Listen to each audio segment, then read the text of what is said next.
ہم اکثر news channels پہ سنتے ہیں کہ منی لانڈرنگ یہ منی لانڈرنگ کیا ہے؟ پاکستان کے علاوہ تمام دنیا ہی منی لانڈرنگ کا شکار ہے۔ آئیے آج کی اس ویڈیو میں دیکھتے ہیں کہ منی لانڈرنگ کیا ہے اور یہ منی لانڈرنگ کن کن طریقوں سے کی جاتی ہے۔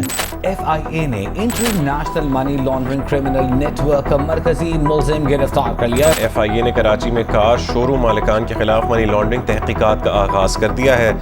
European rules against financial fraud. We're going to take you to Rome right now. We're joined on the phone. This is really something. It's money laundering basically through an Estonian operation that they had of Russian money at like $9 billion. Money laundering کا مطلب اپنے کالے دھن کو سفید کرنا ہے۔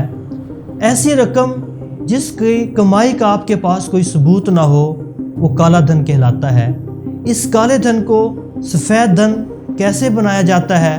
یہ سارا طریقہ منی لانڈرنگ کے ذریعے کی جاتا ہے۔ دوسرا طریقہ ہنڈی کا طریقہ ہے کہ ایک ملک سے دوسرے ملک میں بغیر مالیاتی اداروں کو بتائے پیسے کا ٹرانسفر کر دینا ہنڈی کا طریقہ یا حوالے کا طریقہ کہلاتا ہے۔ اس طریقے سے بھی ایک ملک سے دوسرے ملک منی لانڈرنگ کی جاتی ہے اور ملک کے خزانے کو نقصان پہنچایا جاتا ہے۔ اسی طرح پاکستان کی اکانومی بھی منی لانڈرنگ کا شکار ہے، جس کی وجہ سے پاکستانی معیشت روز بروز زوال کا شکار ہوتی جا رہی ہے۔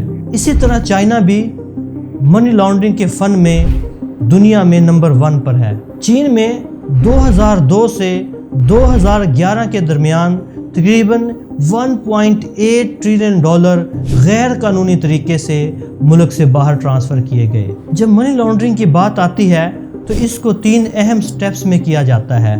پہلا طریقہ ہے پلیسمنٹ، دوسرا طریقہ ہے لیئرنگ اور تیسرا طریقہ ہے انٹیگریشن۔ پہلا طریقہ ہے پلیسمنٹ، جس میں رقم کو تھوڑا تھوڑا کر کے مختلف نجی بینکوں کے اکاؤنٹس میں جمع کروایا جاتا ہے۔ یہ رقم ایک سیریز کی شکل میں جمع کروائی جاتی ہے، ایک دم سے بڑی اماؤنٹ کو اکاؤنٹ میں جمع نہیں کروایا جاتا۔ اگر ایسا ہو تو پھر اس کی جانچ پڑتال کا سلسلہ شروع ہو جاتا ہے۔ بہت سے لوگوں کا منی لانڈرنگ کا تجربہ نہیں ہوتا، تو اس لیے ان کو پتہ نہیں ہوتا کہ اپنی اماؤنٹ کو کس طرح پلیسمنٹ کرنا ہے، اس لیے وہ پہلے مرحلے میں ہی پکڑے جاتے ہیں۔ اسی طرح منی لانڈرنگ کا دوسرا طریقہ ہے لیئرنگ۔